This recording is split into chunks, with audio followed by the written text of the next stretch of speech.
Tout de bon? Comment? Vous n'avez jamais été si jeune que vous êtes. Et je vois des gens de 25 ans qui sont plus vieux que vous. Cependant, Frosine, j'en ai 60. Bien compté. Qu'est-ce que cela, 60 ans? Voilà bien de quoi. C'est la fleur de l'âge, cela. Et vous entrez maintenant dans la belle saison de l'homme. Il est vrai, mais 20 années de moins pourtant ne me feraient point de mal, que je crois. Vous moquez-vous. Vous n'avez pas besoin de cela. Et vous êtes d'une pâte à vivre jusqu'à 100 ans. Tu le crois? Assurément. Vous en avez toutes les marques. Tenez-vous un peu là. Oh, oh, que voilà bien là, entre vos deux yeux, un signe de longue vie. Tu te connais à cela? Assurément. Montrez-moi votre main.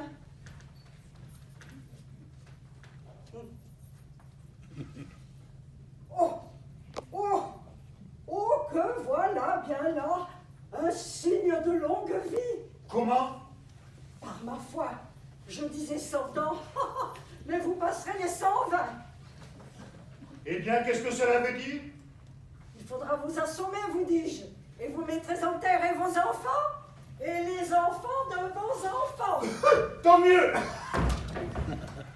Comment va notre affaire? Faut-il le demander? Et me va-t-on mêler de rien dont je ne vienne à bout? J'ai pour les mariages un talent merveilleux, et je ne connais aucun parti au monde que je ne puisse en peu de temps accoupler. Je crois, si je me l'étais mis en tête, que je marierais le Grand Turc avec la République de Venise. Il n'y avait pas sans doute de si grandes difficultés à cette affaire-ci. Comme j'ai commerce chez elle, je les ai à fond, l'une et l'autre, entretenues de vous, et j'ai dit à la mère le dessein que vous aviez conçu pour Marianne, à la voir passer dans la rue et prendre l'air à sa fenêtre. Qui a fait réponse? Elle a accepté la proposition avec joie, et quand je lui ai témoigné que vous souhaitiez fort que sa fille assistât ce soir au contrat de mariage qui se doit faire de la vôtre, elle y a consenti sans peine, et me l'a confié pour cela.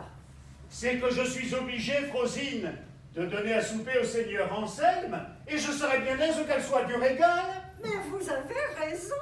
Elle doit, après dîner, rendre visite à votre fille, d'où elle fait son compte d'aller faire un tour à la foire pour venir ensuite au souper. Eh bien, elles iront ensemble dans mon carrosse, que je leur prêterai. Voilà justement son affaire. Mais, Frosine, as-tu entretenu la mère touchant le bien qu'elle peut donner à sa fille? Lui as-tu dit qu'il fallait qu'elle cède un peu, qu'elle fît quelques efforts, qu'elle se signât pour une occasion comme celle-ci? Car encore n'épouse-t-on pas une fille sans qu'elle n'apporte quelque chose? C'est une fille qui vous apportera 12 000 livres de rente. 12 000 livres de rente? Oui. Premièrement, elle est nourrie et élevée dans une grande épargne de bouche. C'est une fille accoutumée à vivre de salade, de lait, de fromage, de pommes, et à laquelle, par conséquent, il ne faudra ni table bien servie, ni consommés exquis, ni orgements des perpétuels, ni les autres délicatesses qu'il faudrait pour une autre femme. Et cela ne va pas si peu de choses qui nous montent bien à 3 000 francs pour le moins. Outre cela, elle n'est curieuse que d'une propreté fort simple, et n'aime point les riches habits, ni les superbes bijoux, ni les magnifiques, les meubles somptueux dont c'est pareil avec tant de chaleur. Et cet article-là vaut bien 4 000 livres par an. De plus, elle a une aversion horrible pour le jeu, ce qui n'est pas commun aux femmes d'aujourd'hui. Et j'en sais une de nos quartiers qui a perdu à 30 et 40 20 000 francs cette année. Mais n'en prenons que le cas. 5 000 francs au jeu par an. Et 4 000 francs en habits et bijoux, cela fait 9 000 livres. Et 1 000 écus que nous mettons pour la nourriture, ne voilà-t-il pas par année nos 12 000 francs bien comptés? Oui, cela n'est pas mal. Mais ce compte-là n'est rien de réel. Pardonnez-moi, n'est-ce pas quelque chose de réel que de vous apporter en mariage une grande sobriété, l'héritage d'un grand amour de simplicité de parure, et l'acquisition d'un grand fonds de haine pour le jeu. C'est une raillerie que de vouloir me constituer son dot de toutes les dépenses qu'elle ne fera point. Je n'irai pas donner guidance de ce que je ne reçois pas. Et il faut bien que je touche quelque chose. Mais vous toucherez bien. Et elles m'ont parlé d'un certain pays où elles ont du bien et dont vous serez le maître. Il faudra voir cela. Mais, Rosine, il y a encore une chose qui m'inquiète. La fille est jeune, comme tu vois. Et les jeunes gens d'ordinaire n'aiment que leurs semblables, ne cherchent que leur compagnie. J'ai peur qu'un homme de mon âge ne soit pas de son goût, et que cela ne vienne à produire chez moi certains petits désordres qui ne m'accommoderaient pas. Que vous la connaissez mal. C'est encore une particularité que j'avais à vous dire. Elle a une aversion épouvantable pour les jeunes gens, et n'a de l'amour que pour les vieillards. Elle? Oui, elle! Je voudrais que vous l'eussiez entendu parler là-dessus. Elle ne peut souffrir du tout la vue d'un jeune homme, et n'est point plus ravie, dit-elle, que lorsqu'elle peut voir un beau vieillard avec une barbe majestueuse. Les plus vieux sont pour elle les plus charmants. Et je vous avertis de n'allez pas vous faire plus jeune que vous n'êtes. Il n'y a pas 4 mois qu'étant prête d'être mariée, elle rompit tout net le mariage sur ce que son amant fit voir qu'il n'avait que 56 ans et qu'il ne prit point de lunettes pour signer le contrat. Sur cela seulement? Oui, elle dit que ce n'est pas contentement pour elle que 56 ans, et surtout, elle est pour l'aîné qui porte des lunettes. Certes, tu me dis là une chose toute nouvelle. Et cela va plus loin qu'on ne vous peut dire. On lui voit dans sa chambre quelques tableaux, quelques estampes. Que croyez-vous que ce soit? Des Adonis? Des Céphales? Des Paris? Des Apollons? Non. De beaux tableaux de Saturne, du roi Priam, du vieux Nestor et du beau Péranchise sur les épaules de son fils. Cela est admirable. Voilà ce que je n'aurais jamais pensé. Et je suis bien aise d'apprendre qu'elle est de cette humeur. En effet, si j'avais été femme, je n'aurais point aimé les jeunes hommes. Je le crois bien. Ce sont de belles drogues que des jeunes gens pour les aimer. Ce sont des beaux morvants, des beaux godelots pour donner envie de leur peau. Et je voudrais bien savoir quel ragoût il y a à eux. Pour moi, je n'y en comprends point. Et je ne sais pas comment il y a des femmes qui les aiment tant. Il faut être folle fieffée. Trouver la jeunesse aimable. Est-ce avoir le sens commun?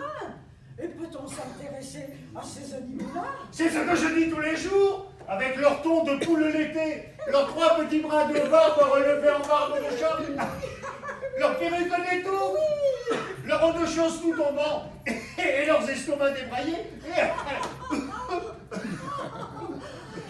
Et cela est bien bâti auprès d'une personne comme vous. Ah, voilà un homme, cela. C'est comme ça qu'il faut être fait et vêtu pour donner de l'amour. Tu me trouves bien? Vous êtes à ravir et votre figure est à peindre. Tournez-vous un peu, s'il vous plaît. Oh, oh, il ne se peut pas mieux que je vous vois marcher. Oh oui, voilà le corps taillé, libre et dégagé comme il faut et qui ne marque aucune incommodité. Je n'en ai pas de grande.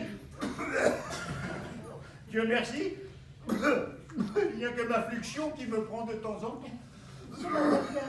Votre fonction ne vous sied point mal. Et vous avez grâce à tousser. Dis-moi un peu. Marianne ne m'a-t-elle point encore vu? N'a-t-elle point pris garde à moi en passant? Non, mais nous nous sommes fort entretenus de vous. Je lui ai fait un portrait de votre personne et je n'ai pas manqué de lui vanter vos qualités et l'avantage que celui serait d'avoir un mari comme vous. Tu as bien fait. Je t'en remercie. Je veux, monsieur, une petite prière à vous faire. J'ai un procès que je suis sur le point de perdre faute d'un peu d'argent. Et vous pourriez facilement me procurer le gain de ce procès si vous aviez quelque bonté pour moi. Oh, vous ne sauriez croire le plaisir qu'elle aura de vous voir. Oh Oh, que vous lui plairez! Certes, tu me ravis de dire cela. En vérité, monsieur, ce procès m'est d'une conséquence tout à fait grande.